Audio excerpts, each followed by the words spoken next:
Itatiaia Saúde. Hoje vamos falar de um assunto muito importante que é sobre a asma.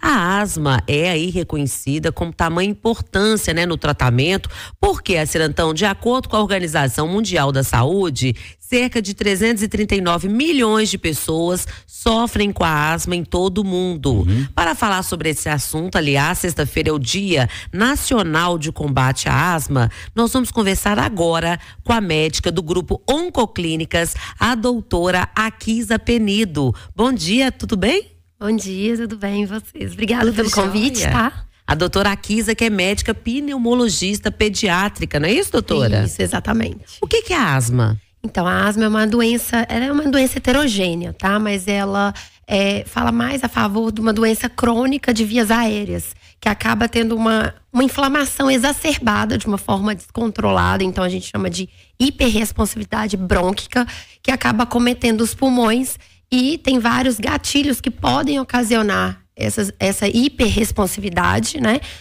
Nos pulmões, que podem ser por exercício físico, algum processo viral, algum irritante, algum aeroalérgeno, ácaro, poeira, cheiros fortes. Aí cada paciente vai ter a sua característica e essa doença aí acaba causando, né, sintomas como tosse, um aperto no peito, um chiado, falta de ar, exatamente. Esses são os principais sinais do desconforto da asma? Isso, exatamente. Vai variar de intensidade, né, e de frequência. Alguns pacientes vão ter episódios mais isolados ali, específicos, por conta de algum fator desencadeante, mas alguns outros vão ter de forma contínua, alguma tosse diária que não melhora, sintomas que pioram às vezes amanhã, à noite.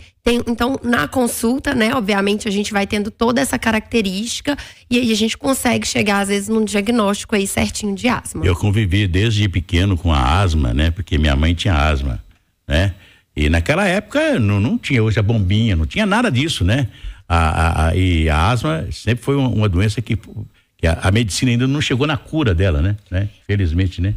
A gente consegue controlar os sintomas, o paciente consegue ter uma vida normal, consegue ser um atleta, inclusive, a gente tratando de uma maneira correta. É verdade. Obviamente, se não tem controle, isso aí é uma doença muito grave. Eu acho que é muito interessante ter o Dia, né, Nacional aí de Combate à Asma, porque estudos mostram que nós temos em torno no mundo aí 1.000 mortes por dia por conta de asma. E eu fico me lembrando aqui de minha mãe, falou de asma, eu não me lembrei de minha mãe aqui. Minha mãe morreu muito nova, com 44 anos de idade, e ela tinha em casa um veneno. Era fogão a lenha. Então, fogão a lenha, né? Fogão a lenha naquela época, né? Fumaça dentro de casa, a confusão toda, né? Quer dizer, que prejudicava muito, né? Ô, doutora Akisa, e quais são aí os principais tratamentos, principalmente para as crianças? Os papais que estão aí nos ouvindo e tudo, como fazer com as crianças? Então, aí a gente tem vários tratamentos que são as medicações inalatórias, as chamadas famosas bombinhas, tá? Lembrando que é até uma preocupação frequente, um mito, que a bombinha a gente não vicia, tá? Ela é um tratamento… Isso é mito? Isso é mito. Isso é o maior mito. E eu sempre tenho essa dúvida que chega a mim no consultório dos pacientes, que, né, as pessoas acham que vicia ou que ataca o coração. Então não tem isso. Você usando uma dose adequada das medicações inalatórias, que a gente chama das bombinhas, né? Feita uma técnica adequada, uma adesão adequada, você consegue chegar no tratamento adequado também.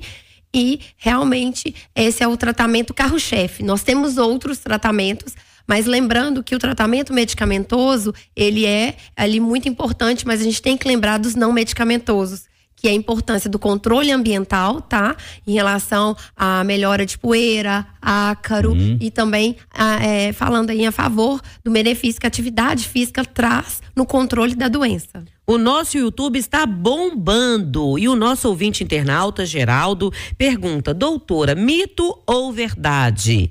É verdade que a natação pode ajudar muito desde a infância? Isso, verdade. Então eu sempre indico que a atividade física, no geral, ela faz muito bem.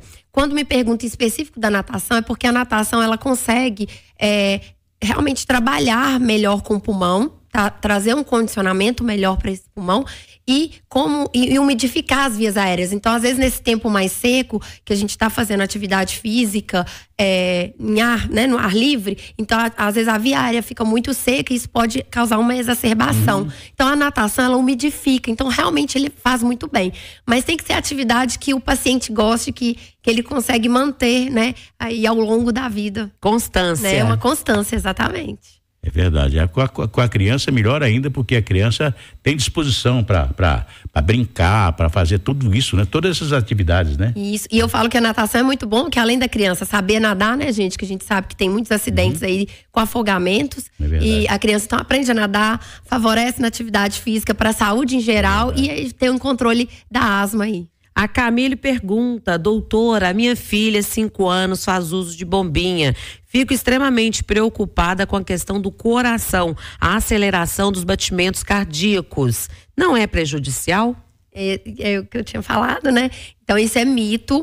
Obviamente, você não pode usar uma dose exacerbada, além do que, né, tá ali preconizado nos documentos científicos. Então, a gente tem que usar a dose adequada para o paciente e ele não vai ter nenhum tipo de reação que vai atacar o coração. Às vezes, dependendo de algum caso que seja mais grave, que o paciente está numa crise de asma, a gente precisa de usar doses um pouco mais altas, pode sim acelerar o coração, mas é diferente de dar um ataque do coração, entendeu? A Maria pergunta aqui: doutora, qual que é a diferença entre asma e bronquite? Ah, tá. Então, na verdade... O pessoal fala bronquite asmática, né? Isso. E a gente, para conversar com o paciente, para entender, né? Até para ele entender um pouco melhor, às vezes a gente fala de uma forma mais leiga a bronquite. Mas a asma é uma doença crônica, que a gente chama, né? Das vias aéreas. E a bronquite são aquelas crises, né? Que dão específicas, mas é de uma forma mais leiga. Então, a gente chama de crise de asma. Na hora que a gente conversa com o paciente, a gente fala bronquite, mas não tem diferença, assim, pra gente, tá? É verdade. Olha, tem a última pergunta aqui, tá bombando, viu, doutora? Depois nós vamos passar suas redes sociais também, para as pessoas se informarem. O Marco fala: tenho muitas crises asmáticas. Será que pode ser emocional também? Sinto que toda vez que fico nervoso, ela me ataca. Olha, então, primeiro a gente precisa de avaliar os sintomas, né? Igual... Porque às vezes a pessoa tá nervosa, fica com uma falta de ar, né, acelera o coração. Tem vários sintomas que às vezes pode estar mais associado com o estresse ali do momento. Então a gente às vezes precisa de fazer algum exame complementar para a gente poder ter certeza desse diagnóstico e tem outras perguntas que a gente precisa também de averiguar. Tá, doutora, tem uma mamãe aqui muito preocupada, é a Gares Pinheiro. Ela pergunta: meu filho tem 8 anos de idade, teve pneumonia viral semana passada, graças a Deus está bem, porém as manchinhas do pulmão direito podem evoluir futuramente? Bom, se teve uma pneumonia viral, isso aí vai ter que ser controlado, né, com medicação. Se foi bem tratado, a princípio isso aí vai sumir, não vai ficar com nenhuma sequela. Vida normal e pronto. Até porque criança recupera muito rápido, né? Muito rápido. Graças a Deus. Graças a Deus. Nós conversamos com a médica pneumologista, doutora Akisa Penido. Ela que é do grupo Oncoclínicas. Doutora, quer deixar algum contato? Bom, primeiro eu quero agradecer, né, esse bate-papo aí que eu acho que é muito importante, né, da gente falar sobre esse assunto. Eu, né, atendo, eu vou deixar minha rede social porque eu atendo em alguns outros, né, lugares, enfim.